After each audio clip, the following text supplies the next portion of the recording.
아름다운 이야기일 수도 있지만 슬픈 이야기를 하나 먼저 전해드립니다. 제가 어렸을 때 저도 고등학교 때 새벽기도 열심히 나갔걸랑요. 새벽기도 나가서 들은 장로님의 기도 내용입니다. 청년들을 위해서는 장로님이 빠짐없이 이런 기도를 드렸습니다. 닭 대가리가 될지언정 소 꼬리는 되지 말게 해 주십시오. 예, 대가리 그러니까 요즘은 북어머리님 이렇게 경어를 쓰는 시대인데 닭 대가리 그래서 죄송한데요. 우리 시골에서는 그 옛날 그것이 평범한 언어였습니다. 쌍소리가 아니었어요.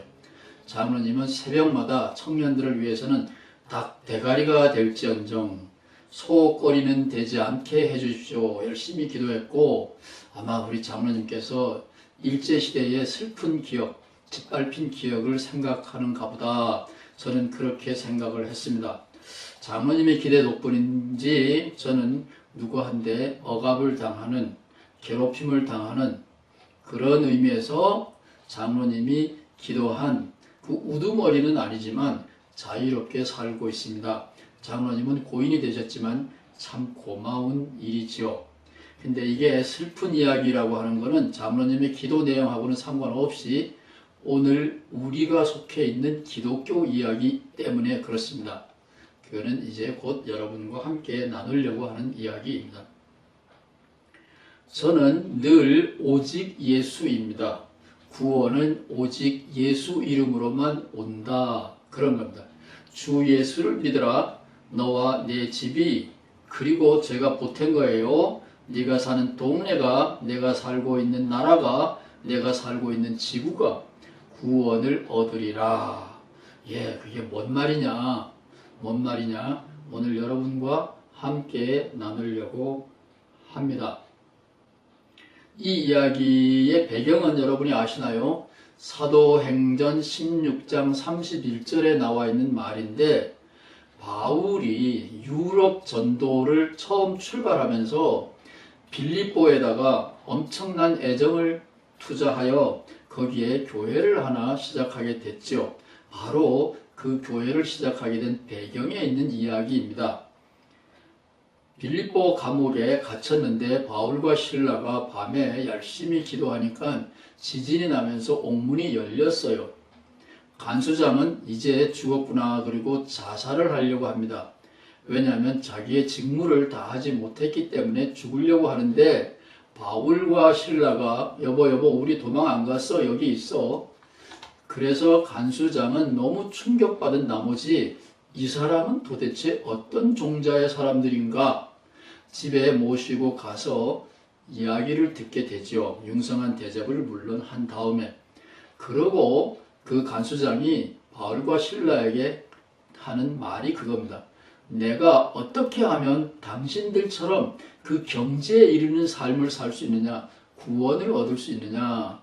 그 간수장의 질문에 바울과 실라가 대답한 말이 사도행전 16장 31절 그 유명한 말씀입니다.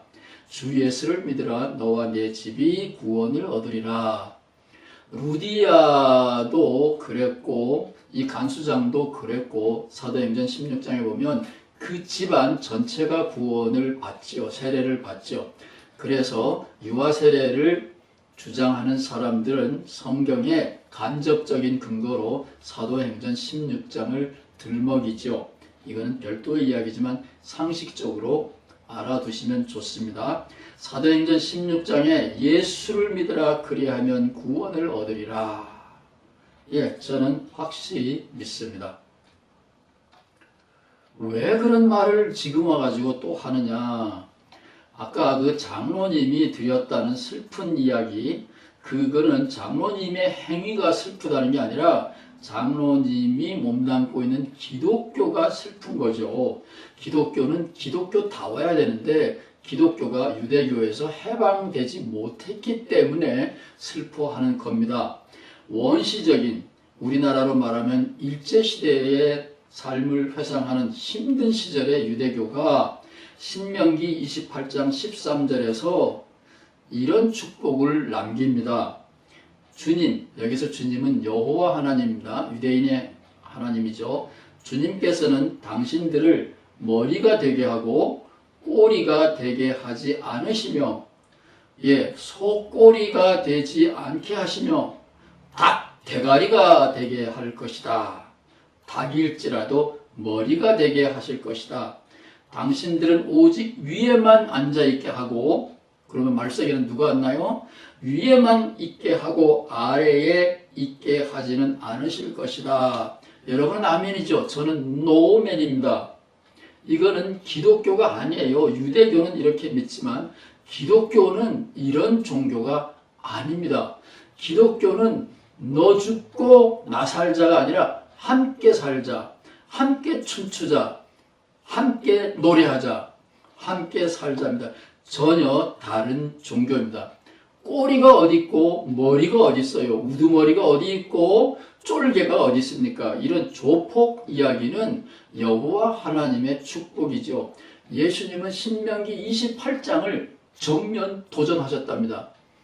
이거를 모르면 예수님의 복과 예수님의 하나님과 신명기의 복과 신명기의 여호와 하나님은 질적으로 다르다. 이거를 모르면 여러분은 교회 잘못 다니신 겁니다. 오늘날의 기독교는 신명기 28장에 있는 축복 그대로 우두머리, 대가리, 이 대목에서는 대가리라 그래요. 여러분 기억에 남을 거예요. 우두머리, 조폭 두목이 되는 즐거움. 저도 1등 많이 해봤어요. 우등 많이 해봤어요. 우승 많이 해봤어요. 그 1등 되는 즐거움, 그것밖에 모르는 건데 그거는 세상 즐거움이죠. 그거는 예수 안 믿어도 다 아는 즐거움이에요. 그런데 이 마가복음 9장에 보면 마가복음은 11장부터 예수님이 예루살렘 성전에 가서 종말을 생각하십니다. 죽음을 결심하십니다. 그런데 마가복음 9장이라는 얘기는 예수님의 목회 말년이에요. 그 말년에 어느 마을에 전도 여행을 하는데 예수님의 제자들이 옥신각신 음성이 높아져서 선생님의 귀에 들려온 거예요. 얘들아, 길에서 뭘 그렇게 다투었느냐? 솔직하게 좀 불지. 제자들은 꿀먹은 벙어리처럼 할 말이 없었습니다. 예수님은 투시의 은사가 있었는지 속을 깨뜨려 모시고 12제자, 일반 크리스찬이 아니에요. 교회 장로님, 교회 집사님, 교회 목사님, 감독님, 노회장, 총회장, 우두머리들을 불러서 누구든지 첫째가 되고 싶으냐? 무사람의 꼬레비가 되라. 꼴찌가 되라. 무사람을 섬기는 자가 되라. 지배하는 자, 다스리는 자, 부리는 자가 아니라 무사람을 섬기는 자가 되어야 한다. 이거를 알아듣기 쉽게 말하면 조폭, 우두머리, 두목이 되는 즐거움도 있다. 나는 인정한다. 세상이 그것을 탐내는 걸 나는 안다. 그러나 다른 재미도 있다. 부모가 힘들지만 자식을 양육하는 것처럼 내 가족, 내 형제와 자매를, 내 사랑하는 사람을 섬기고 돌보고 그들을 위해서 나를 희생하는 또 다른 즐거움이 있다. 아시잖아요, 여러분들. 꼴찌가 되고 섬기는 자가 되는 즐거움을 내가 너희들에게 주겠다. 알려주겠다. 가득하게 하겠다. 이게 예수님이라고요. 이 예수님의 생각을 사도 바울 선생은 확실하게 깨뚫었어요. 그런데 여기 12제자라 그랬죠. 12제자는 모르는 거예요. 예수님이 신명기 28장하고 쌤쌤이 동일한 걸로 알아요. 얼마나 바울 선생님이 답답했으면 베드로와 야고보, 예수님의 동생 야고보, 하늘의 저주를 받으라. 이런 망언을, 폭언을 퍼부었겠어요. 갈라디아서를 보시기 바랍니다. 그래서 저는 마가복음을 바울, 예수님의 수제자들, 예수님의 일대 제자들과 적대 관계에 있는 바울의 제자가 마가복음을 썼다고 저는 확신합니다. 마가복음에 보면 예수님의 제자들은 신명기 28장에 우두머리가 되려고 그러는 거예요. 처음부터 끝까지. 예수의 행복, 예수의 즐거움, 예수님의 복을 모르는 거예요. 현재의 기독교가 절대 다수가 신명기 28장 세속적인 종교로 빠져 있습니다. 바울의 불타는 분노, 저는 그 심정으로 이 유튜브를 합니다. 왜 기독교가 예수님이 가졌던, 바울 선생님이 체험했던 그 독특한 복음, 진짜 복음, 원조 복음을 찾지 않을까? 물론 세상의 즐거움이 즐거움이 아니라는 게 아니에요.